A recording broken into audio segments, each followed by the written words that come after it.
జిల్లాల బిడ్డగా నాకెంతో ఒక పక్క సంతోషం, ఇంకో పక్క బాధ. ఎందుకంటే రెండు జిల్లాలని, తూర్పు గోదావరి పశ్చిమ గోదావరి, మా రెండు జిల్లాలని కలిపే అందమైన ఆ బ్రిడ్జ్ అలాగే ఉండిపోయింది.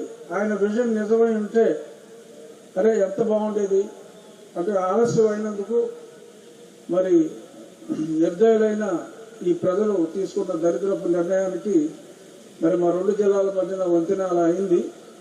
అర్జెంటుగా చంద్రబాబు నాయుడు గారిని గెలిపించి ఆ బ్రిడ్జ్ రెడీ చేసుకోవాలి అన్న కోరిక ఆయన ఆ ఫస్ట్ ఆర్టికల్ చూసిన వెంటనే నాకు కలిగిందండి. సరే, ఇంకెన్నో విషయాలు ఆయన కూలంకషంగా నిర్ముఖమాటంగా హ్యూమర్ని కూడా యాడ్ చేసి, ముఖ్యంగా చాలామంది చంద్రబాబు నాయుడు గారి ఫేస్లో అసలు ఫీలింగ్స్ ఉండవు బాబు, అలా ఉంటాడేంటి అని మాట్లాడుకుంటూ ఉంటాం. ఆయన అదే మాటని దాన్ని కొంచెం సినిమా భాషలో వేసుగుర్రంలో శృతి హాసన్ లాగా ఫీలింగ్స్ లేకుండా ఆయన ఫేస్ ఉంటుందని చెప్పి ఆయన చెప్తూనే, కానీ మొదటి 10 సంవత్సరాలు సీఎం చేసినప్పుడు అలా ఉండేది. ఈ మధ్యన ఫీలింగ్స్ చాలా మారిపోయి ఆయన నవ్వుతున్నారు, బాధ ఎక్స్ప్రెస్ చేస్తున్నారు, అన్ని రకాల ఫీలింగ్స్ ఇప్పుడు ఉన్నాయని చెప్పి, సో ఆయనలో వచ్చిన ఆ మార్పుని ఆ డీకోడ్ చేసే క్రమంలో అందరికీ అర్థమయ్యే భాషలో చెప్పారు. అలాగే ఇంకొక అదే సందర్భంలో మరి ఆయనకి ఎవరు, చంద్రబాబు నాయుడు గారికి అందరూ కావలసిన వాళ్ళే కానీ స్నేహితులంటూ ప్రత్యేకంగా ఎవరు ఉండరు.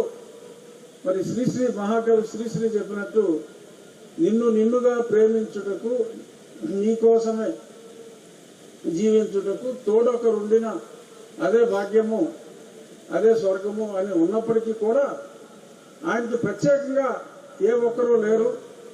కానీ ఆయన చుట్టుపక్కల ఎవరుంటే వాళ్ళనే ఆయన వారి స్నేహితులుగా, కావలసిన వాళ్ళుగా భావిస్తారు అని సూటిగా చెప్పాలనుకున్నది చెప్తూ, మళ్ళీ దానికి ఆ కరెక్షన్ చెప్తున్న ఆ విధానం, ఆయన శైలి చాలా చోట్ల చక్కటి షుగర్ కోటింగ్తో అర్థమయ్యేలాగా.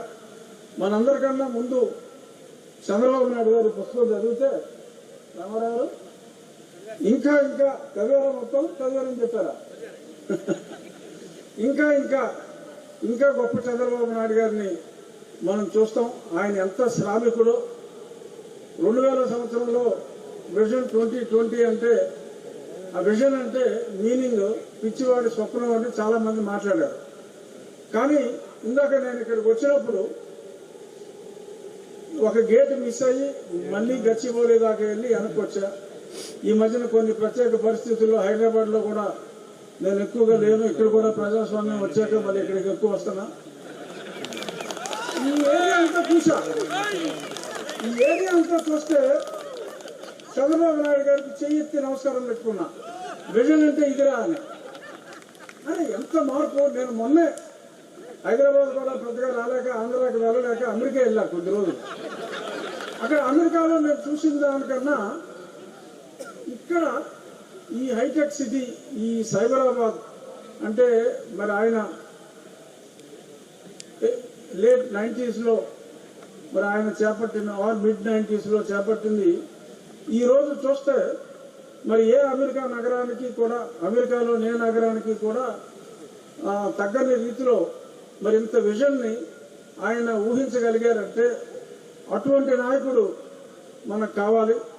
మరి అటువంటి నాయకుడిని ఎన్నో విషయాలు ఇందులో రాశారు. ఒక చెత్త నుంచి ఎలా చేయొచ్చు, ఆ ఓవరైజేషన్ అంటే పాపం ఆయనకే తలనొప్పి వచ్చేదట రామారావుకి. కానీ చివరికి ఆ ఓవరైజేషన్లో ఆయన చేసింది ఎన్ని గొప్ప పనులు అంటే, ఒక టాయిలెట్స్కి అర్థం కానీ ఒక యుద్ధ ప్రాతిపదికన కొన్ని వేల కిలోమీటర్లు ఆ నరేగాలో ఉన్న ఆ ఆయువు పట్టుని పట్టి మరి ఎన్ని వేల కిలోమీటర్ల రోడ్లు, దేశం మొత్తం వేసిన రోడ్ల కన్నా గ్రామాల్లో ఆంధ్రప్రదేశ్లో ఎక్కువ రోడ్లు వేయగలిగారంటే అది కేవలం ఒక చంద్రబాబు నాయుడు గారి వల్లనే సాధ్యం.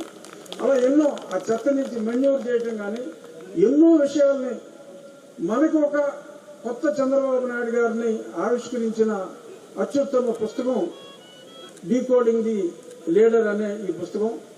పెద్దగా కష్టపడక్కర్లేదు, చిన్న పుస్తకమే, సరళమైన సరసమైన భాషలోనే ఉంది కాబట్టి మీరందరూ అన్ని పుస్తకాలని తీసి పక్కన పడేసినట్టు కాకుండా సిన్సియర్గా చదివి ఆ గొప్ప వ్యక్తి యొక్క వ్యక్తిత్వాన్ని ఆకలింపు చేసుకొని అక్కడితో ఆగకుండా మనందరం, మీరందరూ హైదరాబాద్లో ఉన్న వాళ్ళు కూడా బంధుమిత్రుల సపరివార సమేతంగా ఆంధ్రాకు వచ్చి మళ్ళీ ఆయనతో మళ్ళీ మనం గొడ్డు చాకరీ చేయించుకుని ఈ కష్టాల నుంచి బయటపడాలని కోరుకుంటూ వన్స్ అగైన్ థ్యాంక్ యూ.